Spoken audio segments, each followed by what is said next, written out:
અરિહંત પરમાત્માને નમસ્કાર થાઓ। આ સૂત્ર અને આ અર્થ અમને જે દિશા આપે છે એ દિશા અમારા સ્વયંના અસ્તિત્વની દિશા છે, અમારા સ્વભાવની દિશા છે, અમારો જે વિભાવ છે એ વિભાવને કકડભૂસ કરનારી આ અમારી યાત્રા છે। માણસ વિભાવને વિભાવ માનતો થાય તો પણ બસ છે। અમારી તકલીફ એ છે કે વિભાવને અમે સ્વરૂપ માનીએ છીએ, વિભાવને અમે અમારા અસ્તિત્વથી જોડી દીધું છે। જે વિભાવનો સ્વભાવ વિનશ્વર છે, જે વિભાવ એનો સ્વભાવ નાશવંત છે, જે વિભાવ ખતમ થવાનો જ છે। કોઈ પણ રાગ એની ફ્રીક્વન્સી બદલાયા કરવાની છે, કોઈ પણ દ્વેષ એની તાકાત બદલાયા કરવાની છે। ન દ્વેષ કાયમ રહે છે, ન રાગ કાયમ રહે છે। બહુ શોધીને સરસ ડિઝાઇનનું પેન્ડલ લાયા પછી પણ વરસ 2 વરસ થાય એટલે સરસ ડાયમંડનું પેન્ડલ હોય તો પણ એ ડિઝાઇન જૂની લાગે, બદલવું છે। અને એમાં જો 2-3 જણ એવું કહી દીધું આ એ જ છે ને પહેલા પહેર્યું હતું એ જ છે ને,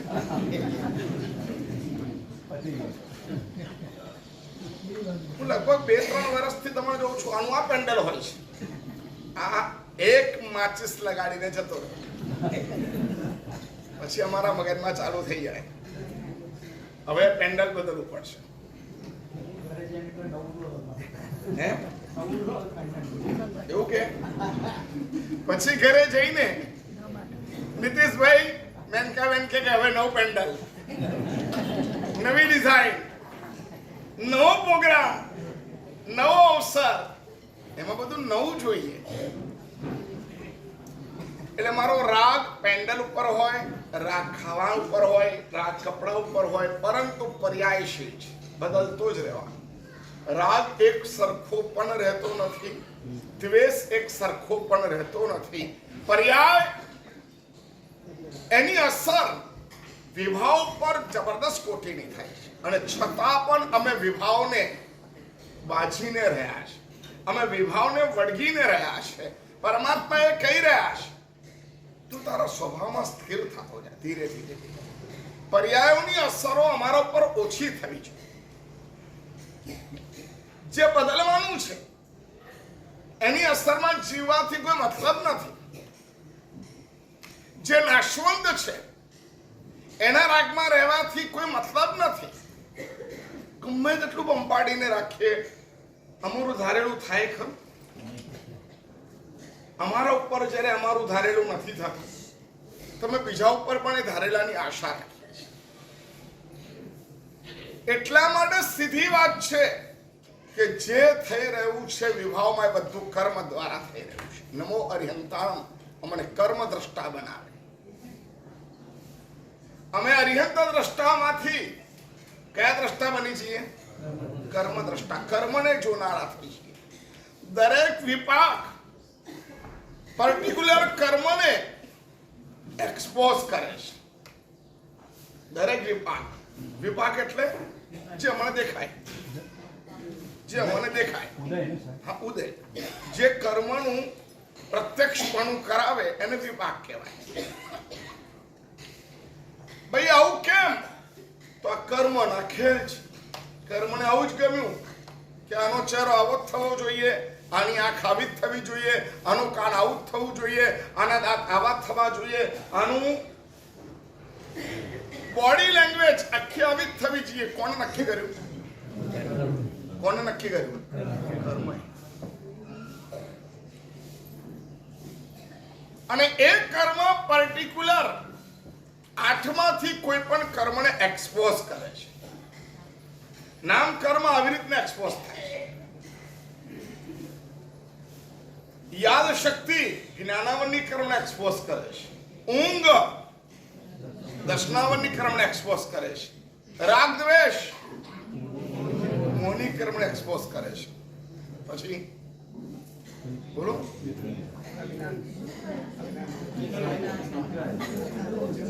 જ્ઞાનાવરણીય, દર્શનાવરણીય, વેદનીય, વેદનીય કર્મ સાતા સાથ આપે છે. હેપી, સરસ. ના યાર કાલે થોડુંક આવું થયું, અત્યારે થોડીક ગરબડ છે, અત્યારે થોડું માથું દુખે છે, અત્યારે થોડું ભૂખ લાગી છે, અત્યારે થોડું આમ છે. આયુષ્ય જન્મ મરણ નહીં, તમારા પ્રત્યેક વર્ષની, પ્રત્યેક મહિનાની, પ્રત્યેક અઠવાડિયાની, પ્રત્યેક દિવસની ઉંમરને છલકાવે છે. આયુષ્ય કર્મ છલકે છે. તમારે 50 થયા, 60 થયા, 65 થયા, 58 થયા, 70 થયા, 80 થયા, નિતેશભાઈ 85 થયા,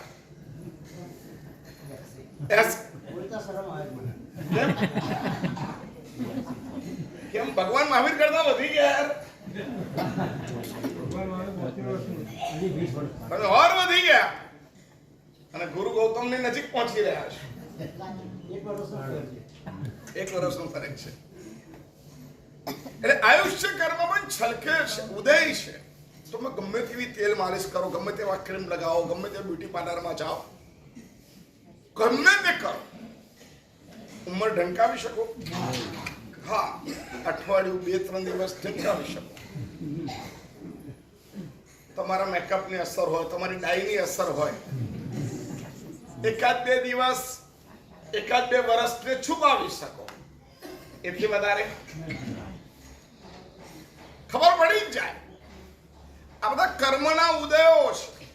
એક્સપોઝ થયા વગર રહે નહીં, બહાર નીકળ્યા વગર રહે નહીં. ખબર પડે ને પડે જ. પણ અમે શરીરને જોઈએ છે, કર્મને નથી જોતા.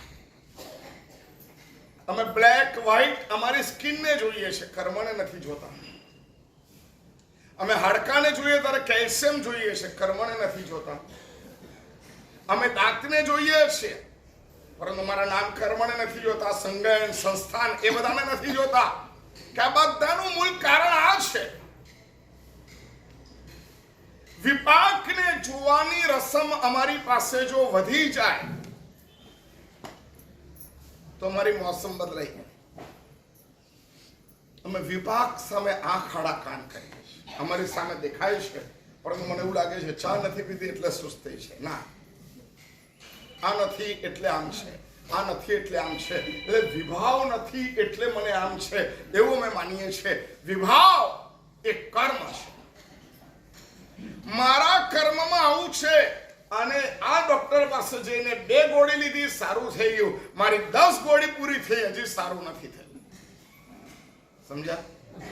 વ્યાખ્યાનની નહીં, દવાની પણ અલગ અલગ અસરો છે. વ્યાખ્યાનની અસર ઓછી વધતી થાય એમ દવાની પણ અસર ઓછી વધતી થાય. ક્લાઇમેટની પણ અસર ઓછી વધતી થાય. બધી અસર બધાને એક સરખી ક્યારે કોઈ દિવસ થતી નથી. બદલાય જ છે. એનો મતલબ કોક તો એવું છે કે જે અમને પ્લસ માઇનસ કરે છે. આ થિંકિંગ હું વારંવાર એટલા માટે આપ્યા કરું છું, આ બેસાડવા જવું છું, ફિટ કરવા જવું છું. આ મગજમાં જો એકવાર ફિટ થઈ ગયું તો જીવવાની મજા બદલાઈ જશે, સુખ દુઃખના કારણો બદલાઈ જશે, વિભાવ સાથે લડવાનું બંધ થઈ જશે. ગ્રંથોની અંદર એવું સરસ મજાનું દ્રષ્ટાંત આપ્યું કે તમે એક પથ્થર લઈને કૂતરાને મારો, દૂરથી ફેંકો. કૂતરાને જેવો પથ્થર વાગ્યો અને પથ્થર નીચે પડે એટલે કૂતરું એ પથ્થર પાસે જાય સૂંઘે અને એવું સમજે આને મને માર્યું છે ને, એટલે પછી મોઢામાંથી બચકું એના ઉપર ભરે. કોના ઉપર? પથ્થર ઉપર. એને મને આવું માર્યું એટલે જોરથી બચકું ભરે. એ પથ્થરને બચકું વાગે એટલે શું થાય? એટલે શું થાય?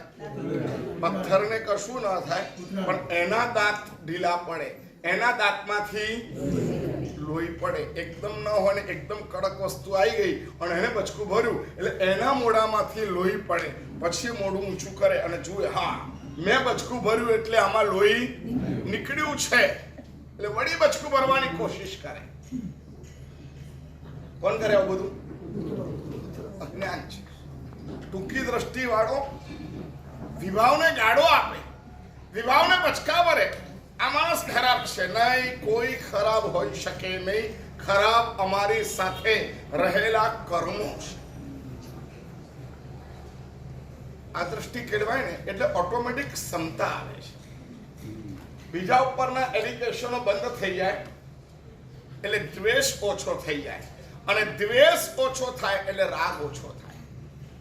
આ સિસ્ટમ છે. સમજ્યા? વિભાવ ઉપર દ્વેષ આપવાનું ઓછું થાય એટલે રાગ ઓછો જ થાય. જેટલો દ્વેષ મજબૂત એટલો રાગ મજબૂત.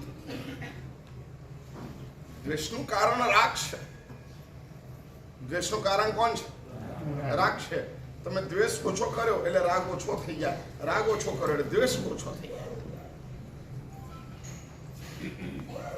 એટલે વિભાવને અમે જે કરતા માની બેઠા છે, વિભાવને અમે જે કરતા માનીને બેઠા છે, એ અમારી જિંદગીની સૌથી મોટી ભૂલ છે. અને આ ભૂલ મિથ્યાત્વના છાંટાથી ટકેલી છે. અમારી સાથે મિથ્યાત્વ છે એટલે અમારી ભીતરની અંદર વિભાવને અમે સાચો, વિભાવને અમે અમારો પોતાનો માનીએ છીએ. ચૈતન્ય પ્રત્યે રાગ નથી થતો. ચૈતન્ય જે શરીરમાં છે એના પ્રત્યે રાગ થાય છે.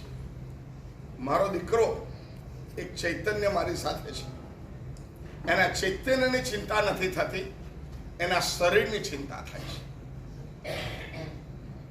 જે લોકો મારી સાથે જોડાયા છે એ ચેતના સ્વરૂપ છે એવું નથી થતું. એ શરીર સ્વરૂપે છે એવો ભાવ છે. કારણ કે મારા પોતાની અંદર હું મારા ચૈતન્ય નથી માનતો, હું મારા શરીરને જ મળું છું. આપણે આપણી વિચારમાં કોને મળીએ છીએ? મારા શરીરને જ મળું છું. મને ખનજ આવી, મને આમ થયું, હું આવો દેખાઉં છું, હું તેવો દેખાઉં છું, હું આમ છું, મને ઠંડી, મને ગરમી, મને ભૂખ, મને આ, મને થાક. આ બધું કોને લાગે છે? શરીરને. અને એને હું મારું માનું છું. શરીરને થનારી વેદનાને અમે અમારી માનીએ છીએ. એટલા માટે પરમાત્માએ કીધું મનુષ્ય જન્મ એવો છે કે એની અસર કર્મો ઉપર બહુ જલ્દી થાય છે. તિર્યંચ એ અસર નથી કરી શકતો. દેવતા કર્મો પર કામ નથી કરી શકતા. નરકના જીવો કર્મો પર કામ નથી કરી શકતા. જ્યારે અમને લાગેલા કર્મો ઉપર અમે કામ કરી શકીએ છીએ, વર્ક કરી શકીએ છીએ. એટલે અમારું મનુષ્ય જન્મનું સૌથી મહત્વનું કાર્ય કયું? કર્મની સાથે કામ કરવા. આ એક જ ચાન્સ છે. દેવતાઓ ગમે તેવી તાકાત ધરાવે, પરંતુ એમને જે બાંધેલા કર્મ છે એની ઉપર કોઈ કામ જ નથી કરી શકતા. એમને સ્વીકારી જ લેવું પડે. આ સૌથી મોટી તકલીફ. ના ભોગવી શકે, નિર્જરા નથી કરી શકતા. બસ આ જ એક મજાની વાત આજે ડિસ્કસ આપણે એ જ કરીએ છીએ. કર્મમાં ફેરફાર કરવાની તાકાત દેવતાની પાસે નથી, તિર્યંચની પાસે નથી, નરકની પાસે નથી. ઓનલી ફોર નહીં, ઓનલી ફોર જૈનની પાસે છે. કોની પાસે? જૈનની પાસે છે. કારણ કે સર્વજ્ઞ ભગવાન તમને મળ્યા, ઓળખાણ તમને કરાવી, કર્મનું ગણિત તમને સમજાવ્યું કે શું થાય છે અને તમે શું કરી શકો. સમજ્યા? આ બે પ્રશ્ન બહુ મહત્વના છે.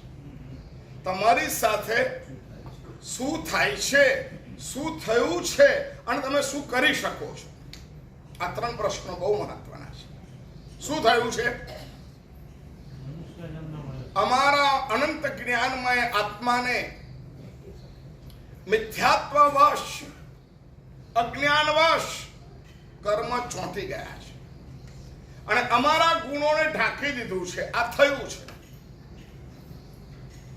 અને એના કારણે અત્યારે અમારો વિભાવ પ્રબળ બન્યો છે. મને રાગ દ્વેષ ખૂબ થાય છે, મને કશાય ખૂબ થાય છે, મને વિષયો ખૂબ ગમે છે. આત્માને એક પણ વિષય ગમતો નથી. આ બધા વિષયો કોને ગમે છે? કોને ગમે છે?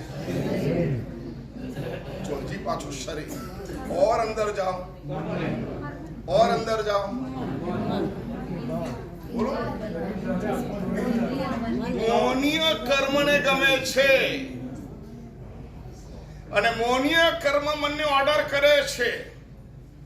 મન કોનો ઓર્ડર કરે છે? 5 ઇન્દ્રિયોને. અને 5 ઇન્દ્રિયો એના 23 વિષયોની પાસેથી માગ કરે છે. આમાં મીઠું ઓછું છે, આમાં ખાંડ ઓછી છે, આમાં ખટાશ ઓછી છે, આ કલર સારો નથી, આ કલર સારો છે, આ સોંગ મસ્ત છે, આમાં વાયોલિન સરસ છે, આમાં ફ્લૂટ સરસ છે, આમાં સંતૂર સરસ છે, આમાં સિતાર સરસ છે, આની અંદર તબલા સરસ છે, આનો અવાજ સરસ લાગે છે. ખ્યાલ આવે છે? ટેસ્ટ, કલર, ધ્વનિ, હવે સ્પર્શ. આમ કપડું લેતી વખતે ગમ્યા પછી પણ આમ કરે, કેવું લાગે છે? શું થાય આનાથી? કાપવાની ખબર પડે કે સ્પર્શ ને ખબર પડે? હવે આ અંગૂઠાને અને આંગળીઓને જે સ્પર્શ લાગે એ સ્પર્શ અહીંયા એવો જ થાય કે જુદો હોય? બોલો જલ્દી, જલ્દી બોલો. આ બ્રહ્મણા તમે આમ કરો ને તો આ આંગળી અને અંગૂઠો એ જે સ્કિન છે ને એમાં ક્રીઝ છે, રાઉન્ડ આવી બધી ક્રીઝ છે. એટલે આમાં જે સ્પર્શ થાય અને અહીંયા ક્રીઝ નથી, બરાબર? એ સ્પર્શ અહીંયા થાય. આ બંને સ્પર્શ વચ્ચે ફરક પડે કે ના પડે? બોલો જલ્દી. છતાં માણસ આમ કેમ કરે? અહીંયા થનારો સ્પર્શ અહીંયા જુદો છે, અહીંયા જુદો છે, અહીંયા જુદો છે. સ્પર્શ આ સ્કિન ઉપર જે લાગે એ જુદો હોય, અહીંયા લાગે જુદો હોય. મેં એકવાર સાયકોલોજી ડોક્ટરને પૂછ્યું, ડોક્ટર આ લોકો જે આમ કરે ને તો સારું અહીંયા જે સ્પર્શ થાય તો સાવ જુદો હોય, કારણ કે આ સ્કિન કેવી છે? થોડી બોલો ને. સોફ્ટ છે કે આ સોફ્ટ છે? બોલો જલ્દી. આ કેવું છે અને આ કેવું છે? આ ખરબચડું છે, આ સોફ્ટ છે. તો માણસ કપડાનો સ્પર્શ આમ જુએ છે અને પછી પહેરે છે અહીંયા.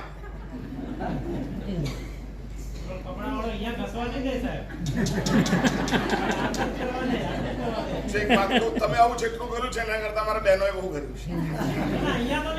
એને પૂછી લઈએ, આવું કેમ કરો તમે? અહીંયાથી કરો તો એના સ્પર્શથી એની ખબર પડે તમારે. ના ના, મને જવાબ આપો. કારણ કે મેં આનો જવાબ એક ડોક્ટર પાસેથી લીધેલો છે, સાયકિયાટ્રિસ્ટ પાસેથી લીધેલો છે. બોલો, અહીંયા જે સ્પર્શથી તમે જુઓ તો અહીંનો સ્પર્શ અને અહીંનો સ્પર્શ બે જુદો ને. બોલો ને, હા કે ના?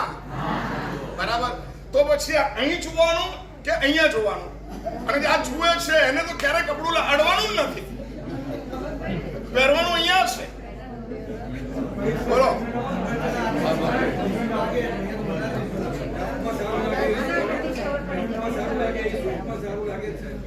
અરે વાહ. ડોક્ટરે શું કીધું ખબર છે? અને હકીકત છે કે આ છે ને, આ જે કરવાનું ને એ શું ખબર છે?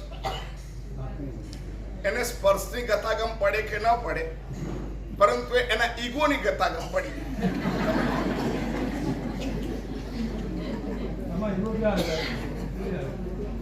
તમને ક્યાં ખબર પડે દોસ્ત? એ કપડું લીધા પછી મેં જોયું છે, સારું છે અને મજા આવશે, આવી મેન્ટાલિટી ત્યાં ક્રિએટ કરે છે. તો પછી એ કપડું પહેરે તો એને સારું લાગે. બીજો એવું કરીને લાયો હોય ને, બીજો એ માણસ પણ આવું જ કરીને લાયો હોય અને તમને આપ્યું હોય, આ કલર સારો છે પરંતુ આ બરાબર નથી, એલા ભાઈ એ જ છે. કેટલી બધી પ્રવૃત્તિમાં અમે અમારી માસ સાયકોલોજીથી ચાલીએ છીએ. એક જ્ઞાની ભગવંતે એવું દેખાડ્યું, એવું બતાવ્યું કે બધું જે ચાલી રહ્યું છે ને વિભાવનો પ્રોસેસ છે, અને આ વિભાવને ખરવવાની તાકાત માત્ર તમારી છે, ફોણી ખાલી જૈનની. એમાં પણ જે સદગુરુની પાસે રહીને બરાબર કર્મને સમજો છે એની તાકાત છે, બાકી નથી તાકાત. એટલે જે કર્મ લાગ્યા છે એ કર્મમાં ફેરફાર કરવાની તાકાત તમારી છે. કોની છે? દેવતાની નથી. એને જે કર્મ લાગ્યા, એને જે કર્મ મળ્યા, એ કર્મ એને એવી રીતના ભોગવતા રહેવા. તમારે એવું કારણ નથી. એટલે આજે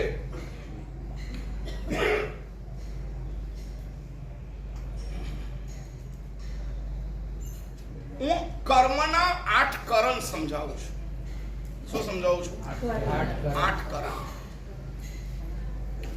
સમજવા જેવા એ છે કે અમે કર્મ બાંધી લીધું. હવે એક કર્મમાં ફેરફાર દેવતા કરી શકતા નથી, નરકના જીવો કરી શકતા નથી, તિર્યંચના જીવો કરી શકતા નથી. માત્ર કોણ કરી શકે છે? તમે, જૈન. આપણે કરી શકીએ છીએ. આપણે એટલી નજીકમાં પહોંચી ગયા છે હવે કર્મની સમજમાં કે અમે બહુ જલ્દી એને પલટાવી શકીએ છીએ. પુરુષાર્થ શું કરે છે? જૈન શાસન પુરુષાર્થ પ્રધાન છે, અને આ પુરુષાર્થ શું કરે છે? તમારા કર્મમાં બદલાવ લાવે છે. શું કરે છે? બદલાવ લાવે છે.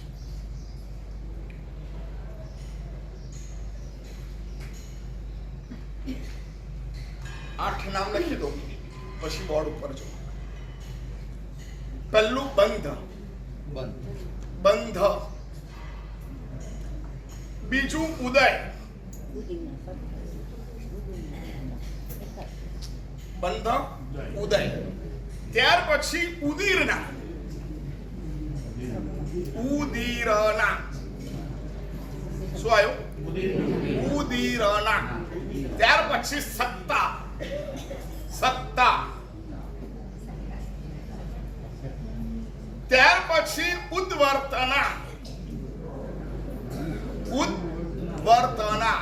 ઉદ અડધો વ ત ના, તની ઉપર રેફ અને પછી ના, ઉદ્વર્તના. ત્યાર પછી અપવર્તના, અપવર્તના. ઉદ્વર્તના, ત્યાર પછી અપવર્તના, ત્યાર પછી સંક્રમણ, સંક્રમણ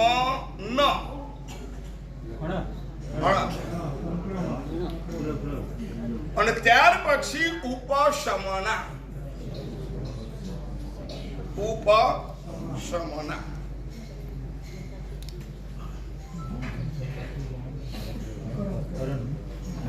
આને 8 કરણ કહેવાય. થઈ ગયા ને 8. હવે એવું છે, આ શું છે?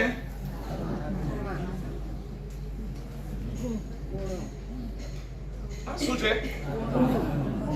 શું છે? આત્મા અને એના ગુણો. એના ઉપર શું છે?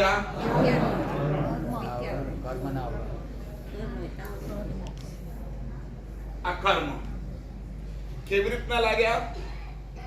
એને હેતુ આવી ગયા મિથ્યાત્વથી, અજ્ઞાનથી, ત્યાર પછી અવિરતિથી.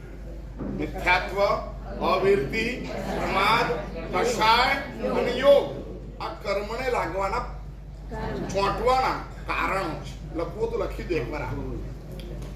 પહેલું મિથ્યાત્વ, બીજું અવિરતિ, ત્રીજું કષાય, પ્રમાદ,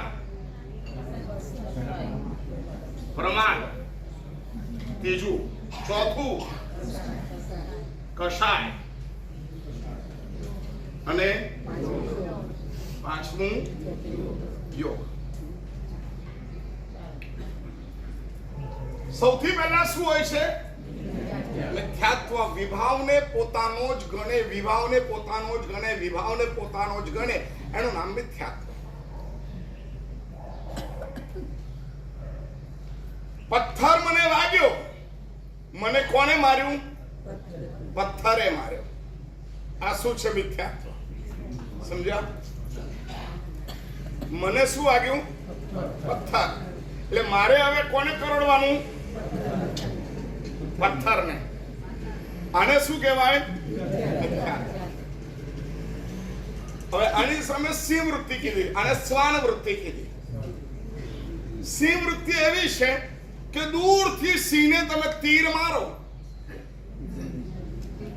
એટલે તીર અહીં વાગેલું હોય છતાંય સિંહ તીરને કાઢવાનો પ્રયાસ પછી કરે, પહેલા આમ જુએ કોને માર્યો, અને જેને માર્યું છે એ બાજુ ભયંકર રીતે દોડે, ત્રાળ પાડીને, કૂદકા મારીને ત્યાં પહોંચે. અને સિંહ એ તીરને કાઢીને તીરને બચકું ન ભરે, એ કોને ખતમ કરે? એનું નામ સમ્યક્ત્વ. કૂતરા જેવી દ્રષ્ટિએ શ્વાન વૃત્તિ એ મિથ્યાત્વ અને સિંહ વૃત્તિ એ સમ્યક્ત્વ.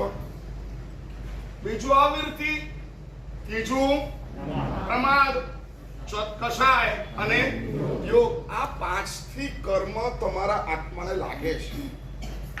હવે એની અંદર આપણે જોઈએ કે હવે કરવું શું? કર્મ લાગતા તો લાગી ગયા. જૈન શાસ્ત્રને કેવું છે, શું થયું એને ઉકેલ્યા પછી હવે શું કરવાનું એ રસ્તો આવે છે. એ જૈન શાસ્ત્રની વિશેષતા છે. જે થઈ ગયું એને વાગોડ્યા નહીં કરવાનું. તે ખોટું કર્યું છે, તે ખોટું કર્યું છે, તે ખોટું કર્યું છે, તને ગલત કિયા, ગલત કિયા, ગલત કિયા. હવે કર્યું યાર, હવે બોલને. ખ્યાલ આવ્યો? હવે એનો રસ્તો શું? એ રસ્તો એકમાત્ર આપણને મળેલો છે. કોને? જે પ્રભુનો અનુયાયી છે એને રસ્તો મળ્યો છે. બીજાની પાસે રસ્તો નથી. એટલે એ ભાવ પ્રમાણમાં અટવાયા જ કરે છે, અટવાયા જ કરે, અટવાયા જ કરે. ઈચ્છા તો એની પણ થાય કે આ શું યાર, ક્યાં સુધી આ બધું? આ દુઃખોનો કોઈ એન્ડ નથી. આ દુઃખો દૂર કરી ન શકાય? આમાંથી મુક્ત થઈ શકાય કે ન થઈ શકાય? આનો કોઈ રસ્તો છે કે નહીં? આ એ લોકો સોચે, પરંતુ રસ્તો ચડે નહીં. રસ્તો છે કોની પાસે? દેવતાઓની પાસે પણ નથી. સમજે પરંતુ એમાં આગળ વધવાનું તાકાત નથી. એટલે આપણે પહેલું કારણ જોઈએ. પહેલું કારણ શું છે? બંધ. બંધ, કર્મનો બંધ. હવે નિશ્ચિત કરે કે આનાથી થયો છે, આનાથી થયો છે, આનાથી થયો છે, આનાથી થયો છે કે આનાથી થયો છે. કર્મબંધના કારણો કેટલા? 5. હવે કોઈ પણ કર્મનો બંધ થયો હોય તે બધે જજમેન્ટ લેવાનું કે કર્મનો બંધ કેવો થયો છે. એટલે અમારી સાથે જે કર્મ હોય એ બધા અલગ અલગ પ્રકારના કર્મ છે. અમે કેટલાક કર્મ ખાલી આનાથી બાંધ્યા છે, કેટલાક કર્મ આનાથી બાંધ્યા છે, કેટલાક આનાથી બાંધ્યા છે, કેટલાક આનાથી બાંધ્યા છે, કેટલાક આનાથી બાંધ્યા છે. એમાં વધારે ને વધારે સંશ્લિષ્ટ થયેલા કર્મનો બંધ ક્યાંથી થાય? આનાથી. એટલે દરેક પ્રવૃત્તિના એક સરખા કર્મ બંધાતા નથી. બરાબર સમજી ગયું ને? કોઈ પણ કર્મ એક સરખું બંધાતું નથી. કોઈમાં મિથ્યાત્વની પ્રબળતા છે, કશાકમાં અવિરતિની પ્રબળતા છે, કશાકમાં પ્રમાદની મુખ્યતા છે, કેટલાકમાં કષાય એનો ગમ છે અને કેટલાકમાં યોગ છે એનો ગમ છે.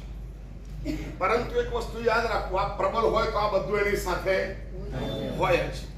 એટલે એકદમ જોરથી એ ચોંટી જાય, રેડ લાઈટ લગાડેલો હોય અને એનાથી ચોંટી જાય. એટલે બંધ કેવો છે જોઈ લેવાનું. સંયોગ, કર્મ અને આત્માનો સંયોગ એ અમારે ચેકઅપ કરવાનું કે મને આવા વિચારો આવે છે તેનો મતલબ આ કર્મ મિથ્યાત્વ વાસિત હોવું જોઈએ. આ જે બંધાયું છે એ પ્રમાદ વાસિત હોવું જોઈએ. આ અમારું કષાય વાસિત હોવું જોઈએ. આ અમારું યોગ વાસિત હોવું જોઈએ. આ કર્મ આવી રીતના હોવું જોઈએ તો જ આટલું પ્રબળ છે. એટલે એક માણસ સૌથી પહેલા અમારે બંધને ચોક્કસ કરી દેવા. ત્યાર પછી ઉદય, જે બાંધવું છે એ ઉદયમાં આવે. એક સાથે બધા કર્મ બાંધ્યા હોય તો બધા ઉદયમાં આવતા નથી. એટલે ત્રીજું શબ્દ રહ્યો સત્તા છે ને, સત્તા એ સ્ટોક કરી રાખે જ્યારે સમય આવે ત્યારે. એટલે અહીંયા સમયનો અર્થ છે ઉદીરના. સમયનો અર્થ છે શું? ઉદીરના. જસ્ટ હવે તમને કહું કે તમે એકાશનો પચખાન કરી, તમને ખાવાનું નથી મળતું, મળી શકે છે. તમારું ભોગાવલી કર્મ પણ છે. તમે 3 ટાઈમ ખાઈ શકો કે ના ખાઈ શકો? ખાઈ શકો. હું 3 ટાઈમ 4 ટાઈમ ખાઈ શકું. ભોગાવલી કર્મ છે, સત્તામાં પડેલું છે. હું લાવી શકું છું, હું 3 ટાઈમ ખાઈ શકું છું. પૈસા પણ છે, મેં પૈસા ભરી પણ દીધેલા છે, અથવા હું કોઈને ત્યાં ચોમાસું પણ આવેલું છું, એ 3 ટાઈમ ભક્તિ કરવા પણ તૈયાર છે. બધું જ છે. એટલે સત્તામાં એ કર્મ પડ્યું છે. બરાબર. હવે તમે એકાષ્ટનું પચખાન કર્યું તો ત્યાં શું થાય છે? ત્યાં શું થયું? શું થયું? હવે જેમ ભોગવાનું કર્મ હતું ને એવી રીતના અંતરાય કર્મ પણ તમારી પાસે હતા. અંતરાય કર્મ પણ તમારી પાસે સત્તામાં પડેલું હતું કે જે તમને ભૂખ લાગે ત્યારે ખાવાનું ન આપે, તમને જરૂર હોય ત્યારે ન મળે, એવું પણ કર્મ હતું. હવે તમે એકાષ્ટનું પચખાન કર્યું એટલે સૌથી પહેલું શું થશે? ભોગાવલી કર્મ સ્ટોકમાં પડ્યું રહેશે. ભોગવાનું બંધ થઈ ગયું. સમજ્યા તમે? જે પૈસા તમે વાપર્યા નહીં એ પૈસા શું થયું? ભોગાવલી અંદર પડી રહ્યું. સમજ્યા તમે? હવે ભોગાવલી કર્મ ઉદયમાં છે છતાં પણ તમે વાપર્યું, એને બેસાડી દીધું. બેસી જા, ચૂપ, મારે એકાષ્ટનું કરવાનું છે. હવે તે વખતે હવે અંતરાય કર્મ તમારું ક્યારેક આવવાનું હતું, એને તમે શું કર્યું? અત્યારે ખેંચીને લઈ આવ્યા. એટલે લાભાંતરાય કર્મનો તમે શું કર્યું? શું કર્યું? ઉદીર ના કરી, ખેંચીને કર્મ લઈ આવ્યા અને એને ભોગવી લીધું. વાંધો નથી યાર, 4-5 કલાક ભૂખ્યા રહીશું તો વાંધો નહીં. આમ તો સવારે ઉઠીને મારે નોકરશી ટાઈમે ચા ખાખરો જોઈએ, પરંતુ એકાશનું કર્યું છે તો હવે 12 વાગે, 12:30 વાગે, 1 વાગે અમે એકાશનું કરશું તો 3-4 કલાક અમે ભૂખ્યા રહીશું. તો ભૂખ્યા રહેવાનું કર્મ ક્યારેક તો આવવાનું હતું. એ કર્મ તમે ખેંચીને ક્યારે લઈ આવ્યા? અત્યારે સમજીને. ઓકે, આવી જાઓ, મારી કેપેસિટી છે, તમારે જોઈએ છે, લો આ તમારે ચૂકતે. એટલે તમે કયું કર્મ અત્યારે ખતમ કરી રહ્યા છો? કયું કર્મ? અંતરાય કર્મ હતો એ તમે તોડી રહ્યા છો. ભોગાવલી કર્મને શું કર્યું તમે? બેસી રહે, અમને તને વાપરવું નથી. ખ્યાલ આવે? 500 ની નોટ પડી છે, હવે છૂટા છે 10 ના ને 20 ના ને 50 ની નોટ છે. હવે રિક્ષા વાળો આવ્યો, એને 20 રૂપિયા આપવાના છે તો 500 ની આપશો? 500 પડી રહે, શું આપવાનું એને? 20 આપ્યા. ખ્યાલ આવ્યો તમને? ના આવે તો મને પૂછજો. આ થોડુંક અઘરું છે પરંતુ સમજી લેજો. આ કર્મ બંધ કરેલો છે, આ કર્મ છે. તમે જ્યારે પચખાણ કર્યું કે એકાશનું આંબેલ ઉપવાસ ત્યારે થાય છે શું? ભોગાવલી કર્મ સ્ટોકમાં જતું રહે છે. હવે સ્ટોકમાં ગયું એટલે વધ્યું, બેલેન્સ વધ્યું. વાપરવાની જગ્યાએ વાપર્યા નહીં. વર્ષમાં તમારે 5 લાખ વાપરવાના હતા, એના બદલે તમે 1 લાખ વાપર્યા તો 4 લાખ શું થયું? બેલેન્સ વધ્યું. એટલે તમારી પાસે ભોગાવલી કર્મ વધ્યું. સમજો તમે આ ક્યાં જાય છે પ્રોસેસ? બરાબર સમજી લેજો. ભોગાવલી કર્મ સ્ટોકમાં રહે, અંતરાય કર્મ વપરાઈ ગયું. એટલે ઓર બેલેન્સ, ઓર મજા આવી. હવે જ્યારે ભોગાવલી કર્મ આવશે ત્યારે પાછું કોઈ અંતરાય નહીં આવે. હવે અંતરાય તો એ ભોગવાઈ રહ્યું છે. એટલે એકાષ્ટનું પચખાણ કર્યું એટલે અંતરાય કર્મ ભોગવાયું, ખેંચીને લાવ્યા હતું નહીં, પણ તમે શું કર્યું? એટલે આમાં જે શબ્દ છે ને ઉદીરના, બંધ પછી ઉદય પછી ઉદીરના, આ કરી. એકાષ્ટનું કરનારો માણસ, આંબેલ કરનારો માણસ, ઉપવાસ કરનારો માણસ, જે મળે એને છોડી દેનારો માણસ શું કરી રહ્યો છે? ઉદીરના સૌથી વધારે કરી રહ્યો છે. હવે ઉદીરના કરી એટલે જેટલું ખરાબ હતું એ બધું ડાયાલિસિસ થઈ ગયો. જે ખરાબ હતું એ બધું કચરો નીકળવા માંડ્યો. એટલે તમારું એકાશનું કેવાય અંતરાય કર્મને અત્યારે બુલડોઝર ફેરવીને ખતમ કરી નાખે. ખેંચી લે કે ફરક પણ પડતો નથી. 3 વાર ખાવ કે 1 વાર ખાવ ચાલી શકે છે તો પછી ખતમ કરી નાખો. એટલે જેટલા લેન્ડાર હતા ને એ બધા બોલાય ને, લે ભાઈ તારા 50 રૂપિયા છે લે, તારા 100 રૂપિયા છે લે, તારા 1000 રૂપિયા છે લે, તારા 500 રૂપિયા છે લે, એમ કરીને બધાને પૂરા કરી નાખે. દેવું થઈ ગયું હોય તો મોટી પાર્ટીના પહેલા ચૂકવવાના છે કે નાની પાર્ટીઓના ચૂકવવાના? ચૂકવવા હોય તો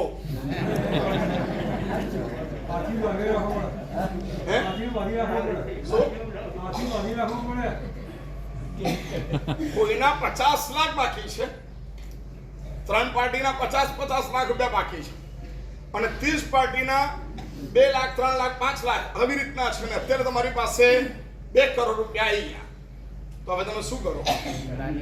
30 પાર્ટીને પહેલા 30 પાર્ટી પહેલા એટલે સરસ ગણિત સમજો છો. એવી જ રીતના અહીંયા ગણિત કરવાનું છે.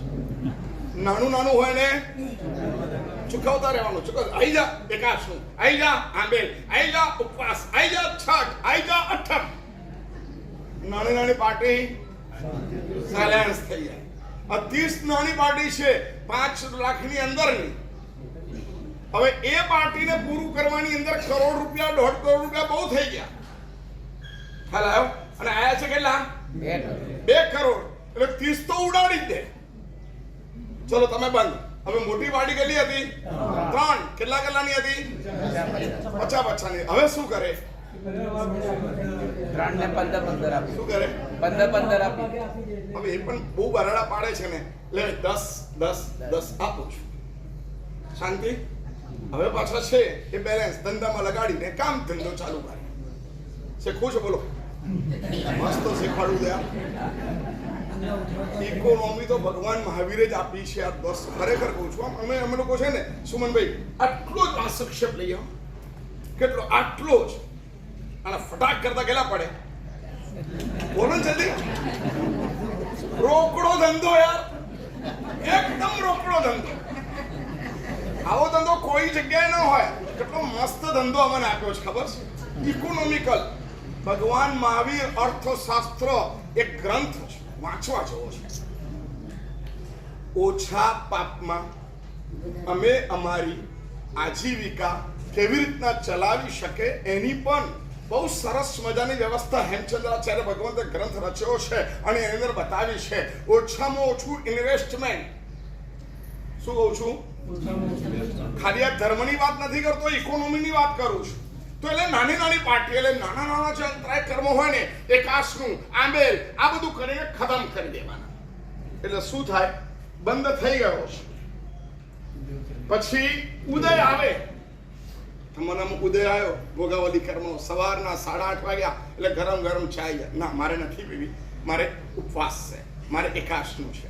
એટલે ઉદય જે આવ્યો એને, એટલે ભોગાવલી કર્મનો ઉદય આવ્યો એને તમે શું કર્યું? સ્ટોકમાં જવા દે, નથી જોઈતી.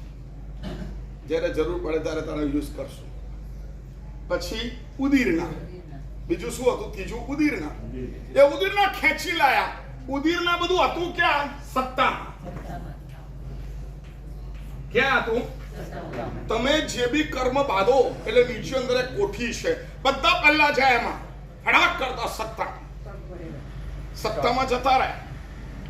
ત્યાર પછી હવે શું થાય છે? બહુ મજાની ઘટના છે. આનાથી શું થાય ખબર છે? ભોગાવલી કર્મ સ્ટોકમાં રહે, અંતરાય કર્મ નીકળી ગયું. બરાબર? એટલે તમારું ભોગાવલી કર્મ છે ને એ કન્વર્ટ થવા મળ્યું. બહુ રૂપિયા વધી જાય, 500 ની થપ્પીઓ બહુ વધી ગઈ અને 5 કરોડ થઈ ગયા. હવે હાચવા ભારે પડે. એટલે હવે તમે શું કરો એને? બોલો જલ્દી. એટલે હવે એને ક્યાં ગોલ્ડ લઈ લો, ક્યાં ડાયમંડ લઈ લો, ક્યાં જગ્યા લઈ લો, ક્યાં કેવી જગ્યા નાખી દો કે જેના કારણે એ કન્વર્ટ થઈ જાય. ખ્યાલ? એટલે આ ભોગાવલી કર્મ પડ્યું બદલાય અને ઘણીભૂત થતું જાય, એનું વ્યાજ પણ વધતું જાય.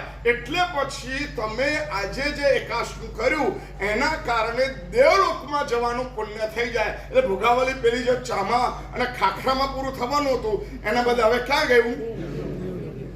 સારી ગતિ મળી. એટલે ભોગાવલી કર્મ ભોગી લેવાનું કે બેલેન્સ કરવાનું? ચાને કન્વર્ટ કરવાનું હેમાં? બોલો જલ્દી. ખાખરાને કન્વર્ટ કરવાનું હેમાં? દેવલોકમાં. હારા કપડાને કન્વર્ટ કરવાનું હેમાં? બોલો જલ્દી. એટલે ભોગાવલી કર્મ પડ્યું વધે એટલે એકાશનું કરનાર, પચખાંડ કરનાર, અને એમાં પણ સાધુ એવું કહેવાય કે એ લોકો કાય કરે તો લગભગ દેવલોકમાં જ જાય. કારણ શું? કારણ શું? તમારી પાસે જેટલું ભોગાવલી કર્મ છે એના કરતા કેમ? અમે શું કર્યું? શું કર્યું? બેલેન્સ. જ્યારે ઉદયમાં નહીં, ઉદયમાં આવ્યું નહીં, ઉદયમાં આવ્યું નહીં, ઉદયમાં આવ્યું નહીં, ના પાડતા ગયા તો અમારું ભોગાવલી કેટલું થઈ ગયું? એક દિવસનું પણ સારું ચારિત્ર પાડે તો વૈમાનિક દેવમાં જઈ શકાય એટલું પુણ્ય અમારી પાસે બેલેન્સમાં વધી ગયું. કારણ કે અમે બધે ના પાડી.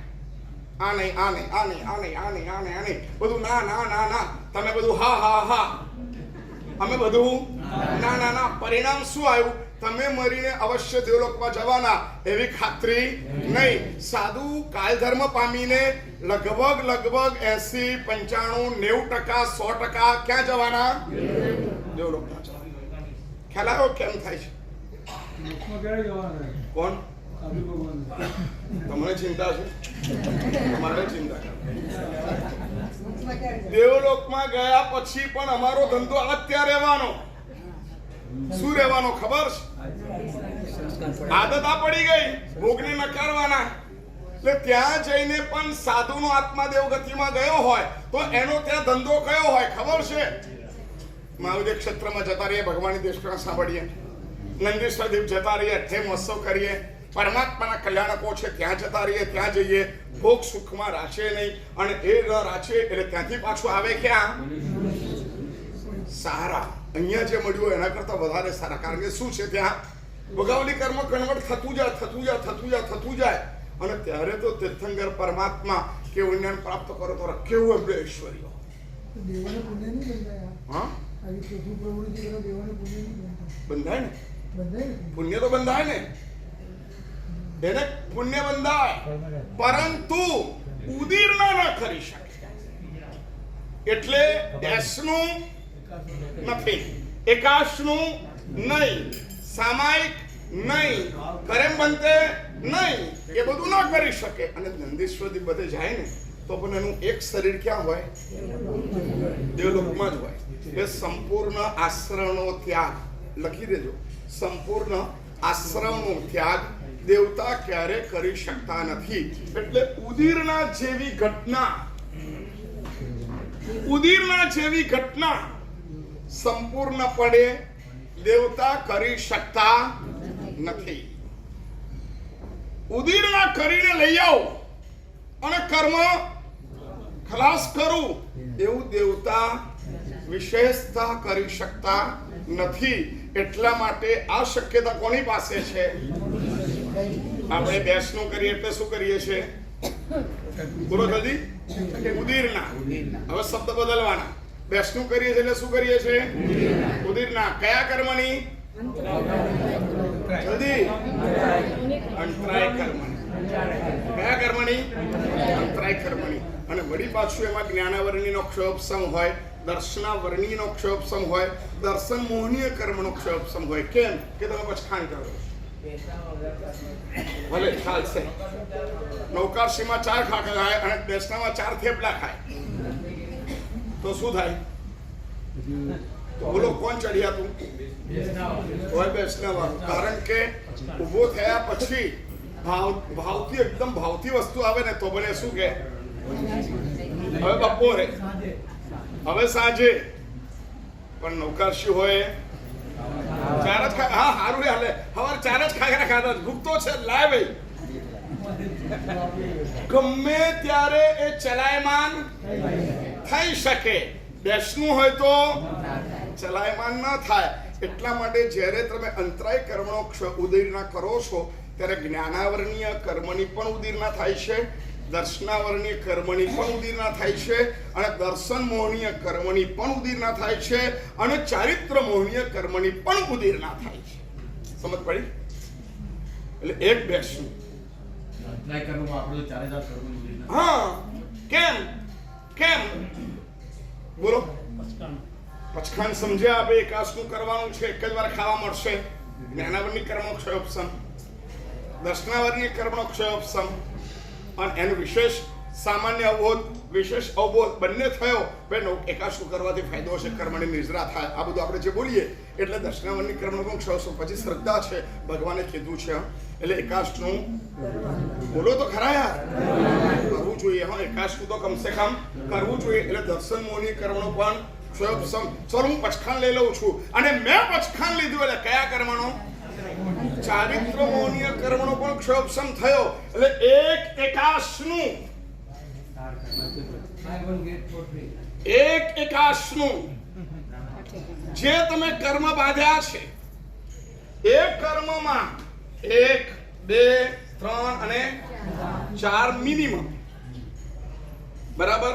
ભોગાવલી કર્મ છે એ બધું દાબી દીધું, પરંતુ અંતરાય કર્મ, જ્ઞાનાવરણીય કર્મ, દર્શનાવરણીય કર્મ અને દર્શન મોહનીય અને ચારિત્ર મોહનીય, આ 4 કર્મની ઉદીર્ણા કરે છે. ખ્યાલ આવ્યો? એટલે એક કર્મ અંદર પડ્યું શું થયું? આગ લાગી ગઈ. પડ્યું શું થયું? ખતમ થઈ. એટલે 1/51 નું મને ક્યાં લઈ જાય?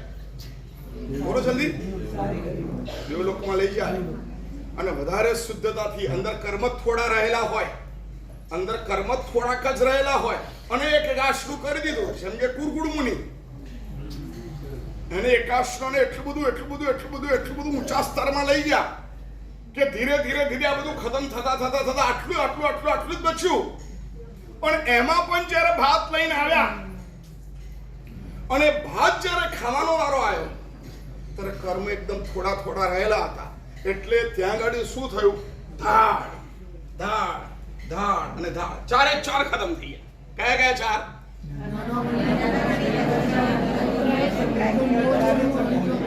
અને અંતરાય. આ ચારે ચાર ખતમ થઈ ગયા. અને આ ચાર ખતમ થાય એટલે શું મળે?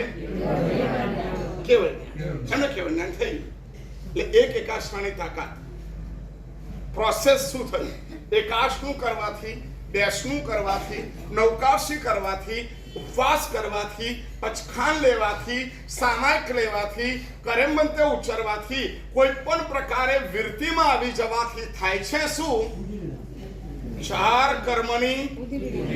અને આ ચારની ઉદીરના થાય એટલે બીજા નીચેની પણ ઉદીરના થવા જ મળે.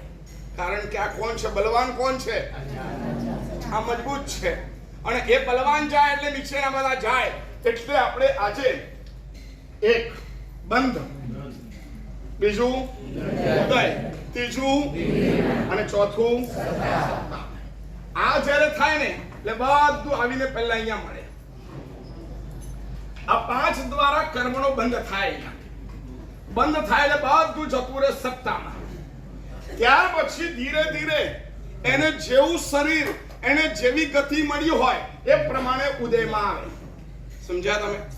એ પ્રમાણે ઉદયમાં આવે. હવે ઉદયમાં આવ્યા પછી કેટલીક ગતિ એવી છે કે આ ઉદયને એ લોકોને ભોગવવું જ પડે. એ ગતિ કઈ? એ ગતિ કઈ? દેવ ગતિ, નરક ગતિ, દિવ્યંજ ગતિ. એને કર્મ ઉદયમાં આવે ભોગવવા જ પડે. બરાબર? આ એક એવો ઓપ્શન છે મનુષ્ય માટે સ્પેશિયલ. કયું? તિર્યંશમાં થોડીક ઉદીરના થાય પરંતુ એને નૈવત ગણાય. તિર્યંશમાં પણ વ્રત નિયમ હોઈ શકે કેટલાક કોક તિર્યંશમાં, પરંતુ એ ઉદીરના એને રિઝલ્ટ ના આપી શકે. એટલે આપણે આમાં એને માઇનસ કરી છે, ગૌણ કરી છે. પણ અમારી પાસે શું કરવાની તાકાત છે? બોલો જલ્દી. શેની? જે મિથ્યાત્વ, અવિરતિ, પ્રમાદ, કષાય, યોગ દ્વારા અમે જે કર્મ બાંધ્યું અને અમારી સત્તામાં કર્મ છે અને અમારી પાસે જે ઉદયમાં આવ્યું છે એને અટકાવવાની તાકાત ઉદીરનામાં છે. બીજા કર્મ જે ઉદયમાં નથી આવ્યા અને સત્તામાં પડ્યા છે એને ખેંચીને લાવવાની તાકાત કોની પાસે છે? કોની પાસે? મનુષ્યની પાસે. એટલે આમ માત્ર એક ઓપ્શન આપણને જ મળ્યું છે. અને એ પણ કોને મળ્યું? બધા જઈને કોને મળ્યું? જેના માતા પિતા સંસ્કારી હતા, જેને સમયે સદગુરુનો સહયોગ મળ્યો અને જેને સદગુરુએ કીધું ભાઈ એકાશનું અવિરતમાં નહીં રહેવું, કાયમ માટે ઓછામાં ઓછું બેસનું તો કરવું જ. ઉદીના થયા જ કરે. ઓછામાં ઓછું શું કરવું? બેસનું કરવું. ઘણા બધા પાપોમાંથી બચી જવાય. તો અમારી ભીતરમાં આ જે કર્મ છે એની પ્રોસેસ કઈ થાય છે એ આપણે જોઈ. ત્યાર પછીની જે ઉદ્વર્તના, અપવર્તના, સંક્રમણ, ઉપશમન છે એ આપણે વિશેષ કરી.